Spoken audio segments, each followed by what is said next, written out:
हमको मालूम नहीं पड़ता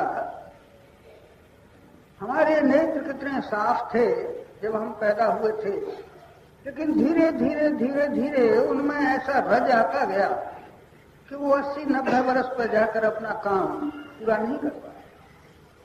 उनमें कुछ ऐसी मलिनता, कुछ ऐसी रुकावटें आ जाती हैं जिससे हम वस्तु को देख भी नहीं सकते, पहचान भी नहीं सकते। यह आंखें बिल्कुल काम करना ही बंद कर देती हैं, मोतियाबिंद से। तो जब आंख ऐसी हो जाती है कि वो सामने की चीज को भी नहीं देख पाती, अपने को भी नहीं पहचान पाती, उस वक्त कितना दुख।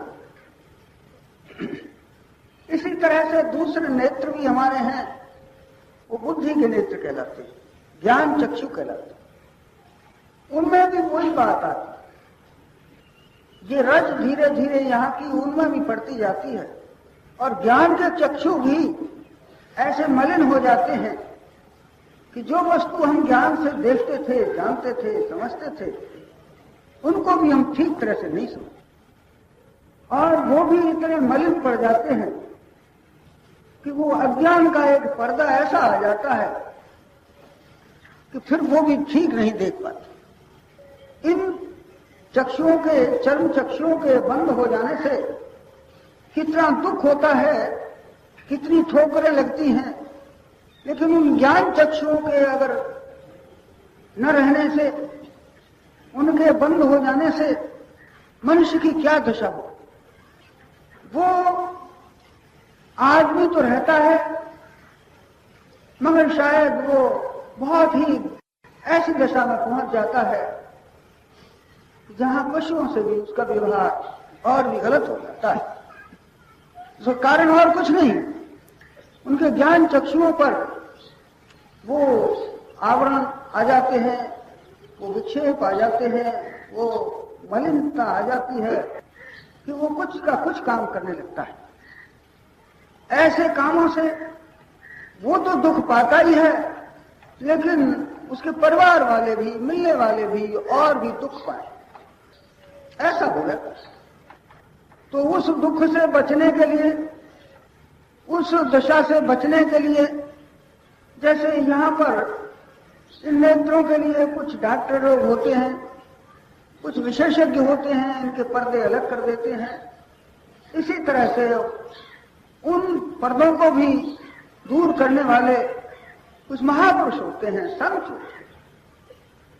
वो उनके ज्ञान के चक्षुओं पर जो पर्दे आ जाते हैं वो उनको दूर कर देते हैं, और मनुष्य फिर अपनी दिशा को देखने लगता है, अपने को जानने लगता है, व्यवहार ठीक हो जाता है, संसार सुखमय हो जाता है। इसलिए इन पर्दों का दूर करना मनुष्य के लिए परम आवश्यक है। वो तो सुखी होगा ही, लेकिन साथ ही साथ उससे संपर्क रखने वाले दुनिया भी उससे प्रसन्न होगी, दुनिया भी उससे सुख पाए, जब उसके ज्ञान चक्षु साफ। ये ज्ञान चक्षु कब साफ होते हैं, इनमें कौन सी रज लगाई जाए, कौन सा उसमें कोई अंजन लगाया जाए, वो कहा गया है गुरु के चरणों की रज का अंजन अगर कहीं मिल जाए तो उससे वो साफ। और कोई चीज इसके लिए नहीं लिखी शास्त्रों, एक ही चीज लिखी, श्री गुरु पद रज मंजुल अंजन नयन अमीय दृग दोष बदले।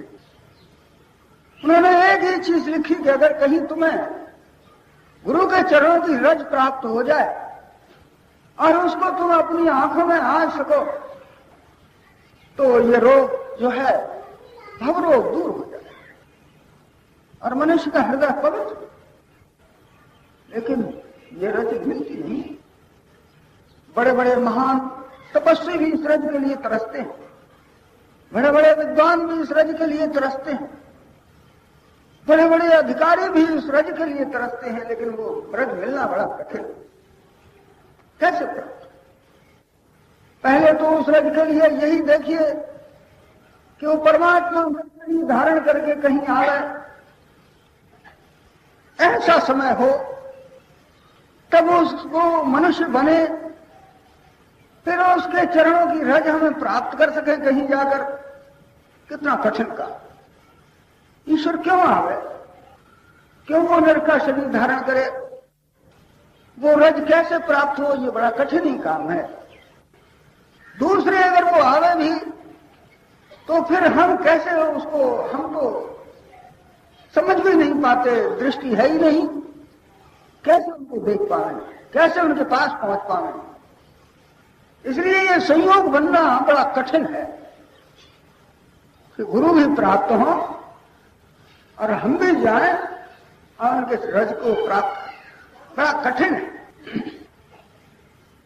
पहले तो मनुष्य शरीर प्राप्त करना कठिन, फिर गुरु का मिलना कठिन, और उस पर भी उनके चरणों की रज का कहीं अंजन मिल जाए तो शायद इस संसार से पार। तो ये कब शरीर धारण करते हैं, वो भी समय होता है। सनत कुमार जो हुए हैं, उन्होंने नारद जी से यही प्रश्न किया था कि भगवान, इस संसार के अज्ञान को दूर करने के लिए क्या उपाय है? तो उन्होंने यही बतलाया था कि अगर किसी प्रकार ऐसे पुरुषों के दर्शन हो जाए, ऐसे महान पुरुषों के चरणों की रज प्राप्त हो जाए, उनको हम देख सकें, उनके चरण स्पर्श कर सकें, तो ये संसार का अंधकार दूर हो सकता है, वरना कहीं और स्थान से ये प्राप्त नहीं हो सकता। उनने भी ऐसा। तो आप जानते हैं, जब घनी गर्मी पड़ती है, जेठ की लू चलती है, चारों तरफ अग्नि सी बरसती है, तब उस महान गर्मी से तपकर मनुष्य जब दुखी होते हैं तो उनका अंतर, सारे जीवों का अंतर परमात्मा की तरफ होता है। मनुष्य तो ऐसा भी है कि इस गर्मी से बचने के लिए अपने अच्छे मकान बना लें, कहीं बैठ भी जाए, लेकिन सारे जीव जंतु तो ऐसा नहीं कर सकते। तो उस गर्मी से बचने के लिए ईश्वर से प्रार्थना है, तब वो बादल बनते हैं, समुद्र में से जाकर ठंडा ठंडा जल लाकर बरसाते हैं, बरसात आ जाती है और वो सबके सब प्रसन्न। इसी प्रकार जब संसार में भयानक अंधेर छा जाता है, मनुष्य अपने धर्म को भूल जाते हैं, अधर्म की रात्रि हो जाती है, एक दूसरे से टक्करें खाने लगते हैं, मनुष्य ही मनुष्य को खाने के लिए तैयार हो जाता है, ऐसी महान अज्ञानता जब छा जाती है, ऐसा घोर दुख जब छा जाता है, तो भगवान भी नर का शरीर धारण करते हैं, ऐसा हमारे शास्त्र है। तो परमात्मा ही नर शरीर धारण करके संसार में, क्योंकि जैसे सूर्य जो है वो प्रकाश फैलाता है, अंधकार को दूर कर देता है, इसी तरह से ये संत लोग कहीं भी बैठे हों, वहां से वो उस ज्ञान के प्रकाश को फैलाते हैं। शायद हम नहीं जानते कि ये ज्ञान कहां से आ रहा है, लेकिन जिनकी कुछ आंखें होती हैं उन्हें पता लगता है कि ये ज्ञान किसी महान संत से जाने कहां बैठा हुआ है, उसकी तरफ से ये प्रकाश है। जो प्रकाश का केंद्र जो होता है, ज्ञान का केंद्र जो होता है, ये बहुत दूर होता है। हमने विश्वविद्यालय देखे हैं, हम कहते हैं सारी विद्याओं का केंद्र विश्वविद्यालय होता है, लेकिन हम जाते हैं, विद्यार्थी जाते हैं, क्या वो विश्वविद्यालय से उस ज्ञान को प्राप्त करते हैं? नहीं, वहां पर भी कमरे होते हैं, कमरों में अलग अलग उस विज्ञान के कोई किसी के विशेषज्ञ होते हैं। उन विशेषज्ञों में भी ऐसी बात है कि अगर कोई विशेषज्ञ पहले का हो, उसने बहुत बड़ी डिग्रियां प्राप्त की हो, बड़ा ज्ञानी हो, लेकिन वो उस कमरे में नहीं हो, उसका फोटो टंगा हो, तो शायद आप उसे ज्ञान प्राप्त नहीं कर सकते। वहां पर भी वो बैठा, लेकिन फिर भी वो बैठा हुआ हो, शरीर ही हो उसका, तब भी आप उससे ज्ञान प्राप्त नहीं कर सकते। वो चेतन हो, वो जागृत हो, वो बोलता हो,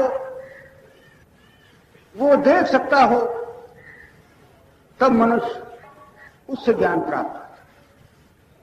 तो ज्ञान का केंद्र जो है ये शरीर भी नहीं रहा। आप जरा देखेंगे ज्ञान का केंद्र जो है उस विश्वविद्यालय में वो जितने प्राध्यापक या और भी जितने हैं महान, वो भी एक जगह से केंद्रित हैं, जिस केंद्र से वो चीज ले रहे हैं वो इधर को आ रहे हैं। वो एक जगह से संबंधित हैं, वहां से वो उनके अंदर आता है और उसके बाद वो विद्यार्थियों में आप देखेंगे कि विज्ञान का केंद्र कहाँ है, कितनी दूर। वो उन कमरों में नहीं है, वो मनुष्य में भी नहीं है, वो उस अध्यापक में भी नहीं है, कहीं बहुत दूर उसका केंद्र है जहां उसका तार मिला हुआ है और उससे उसमें वो ज्ञान आ रहा है और बाहर वो प्रवाहित है। वो ज्ञान का केंद्र आत्मा। इसलिए ऐसे महान पुरुष जिनका उससे संबंध है, जिनके अंदर वो महान शक्ति भरी हुई है, ऐसे महापुरुष जब संसार में आते हैं तो सूर्य की तरह से प्रकाश अपने किसी स्थान से देते हैं।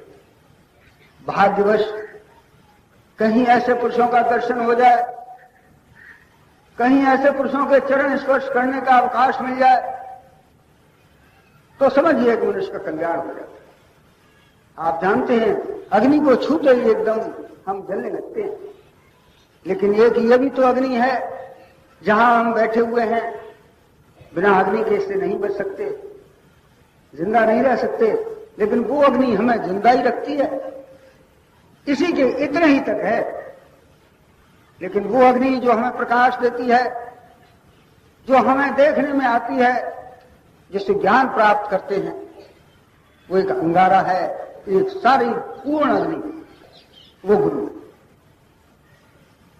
ऐसे गुरुओं से जो महान प्रकाश निकलता रहता है, ज्ञान की किरणें फैलती रहती हैं, वो ज्ञान सहस्रों मील लाखों मील दूर तक वो ज्ञान काम करता रहता है।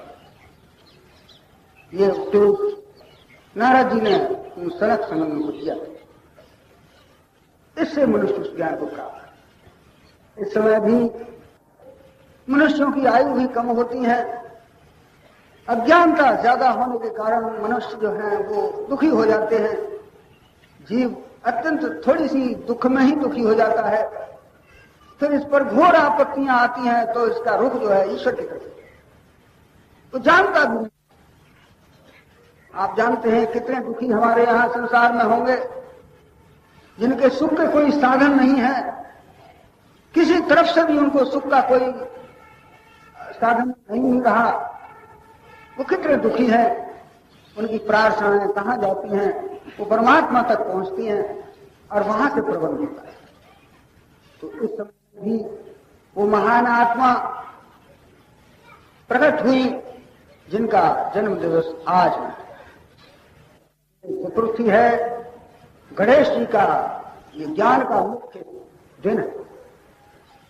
गणेश चतुर्थी जो होती है वो प्रत्येक मास के ये चौथ के दिन, इसलिए वो ज्ञान जो था शरीर धारण करके आया। हम बड़े भाग्यशाली हैं कि जो इस दिन आज इकट्ठे होकर उनकी याद करें। आपने जाना है कि जिसकी याद करते हैं वो हमें भी याद करता है। वो कुछ ऐसा तार है जो शायद समझ में नहीं आता। अंतःकरण के तार हर एक मनुष्य से हर एक प्राणी तक मिले हुए हैं और वो परमात्मा तक मिला हुआ है। ऐसा है, हर एक का तार परमात्मा से मिला हुआ है और साथ ही साथ हर प्राणी से भी मिला हुआ है। इतना घनिष्ठ संबंध। जब जरा सा भी हमें कहीं दुख होता है तो हमारा तार परमात्मा से मिलता है, परमात्मा हमारा प्रबंध करता है। उस महापुरुष ने आज जन्म लेकर जो हजारों वर्ष की भूली हुई चीज थी, जिसका रूप ही बदल चुका था, अनेक तरह के शास्त्र बन गए, अनेक तरह के ये संप्रदाय बन गए, अनेक तरह की बातें लोगों में भ्रम फैल गए, और वो चीज थी ऐसी तितर बितर हो गई थी कि जिसको हम भूल ही गए थे, जान भी नहीं पाए। आज वो चीज उन्होंने हमारे सामने रखी कि संसार का हर प्राणी, किसी भी देश का हो, किसी भी भाषा का हो, किसी भी संप्रदाय का हो, एक जगह बैठकर इससे ज्ञान प्राप्त कर सकते। कितनी महान चीज, जो कि भारतवर्ष की ही देन है। आज उन्होंने उस लाखों वर्ष की फिर से उन वेदों को फिर से याद दिलाया कि तुम्हारे अंदर जो ज्ञान भरा हुआ है, तुम्हारे जो वेद हैं, तुम्हारा जो ज्ञान है, ये छोटी छोटी चीजों में रखने लायक नहीं है, ये तो महान है। उनका ये ज्ञान कितना था, कितना अच्छा, कितना सुखमय, कि एक क्षण के करने से उसको शांति मिल जाए, ऐसा ज्ञान संसार में आज तक कहीं नहीं देखा नहीं। अगर जरा सा तार लग जाए, जरा सा हमारा ध्यान उससे लग जाए, तो क्षण तो दूर होता है, उसमें भी 100वें हिस्से में उसको शांति प्राप्त हो सकती। ऐसा ये अद्भुत ज्ञान देने वाला वो महापुरुष आज उसने संसार में जन्म लिया। उनकी याद में हम सब लोग बैठे हैं। उनकी याद हम यहां 3 दिन बैठकर करेंगे।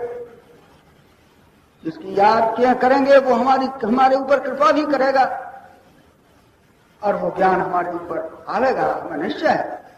उनकी दया होगी, क्योंकि उन्होंने इसीलिए शरीर धारण किया। अज्ञान जीवों को ज्ञान देना ही परम पुरुषों का काम है। अभी जैसे कहा गया था, पूज्य माता जी ने दर्शन देने के लिए कितना कष्ट उठाया है, ये हम जान नहीं सकते।